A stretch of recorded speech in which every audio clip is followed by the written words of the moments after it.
So I'll first take the clutch spring off before we go ahead and then take the steering rack off.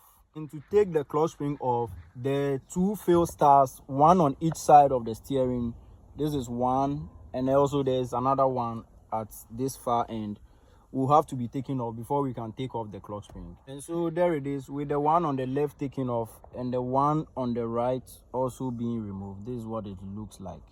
With the one on the right also being removed, I can now proceed to remove my airbag.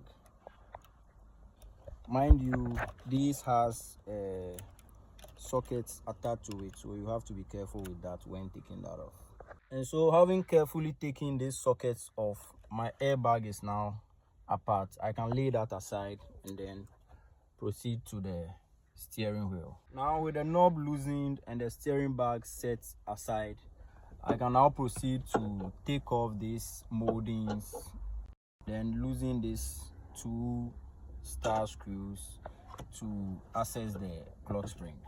Mind you, this should always be in this direction with this facing upwards, so you take note of that. Now, with those out the way, we unscrew these star screwdrivers, 1, 2, and then there's a third one here. Unplug these sockets and then also unclip these lockers. These ones, there is one here, there is one also down here, and then there is a third one down here this way. Yep. So with all those taken off, we can then easily remove our airbag. And so here we have our clutch spring taken out nice and easy.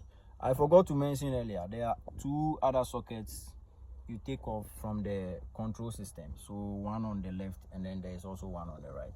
I can now lay that aside as well to proceed to the suspension.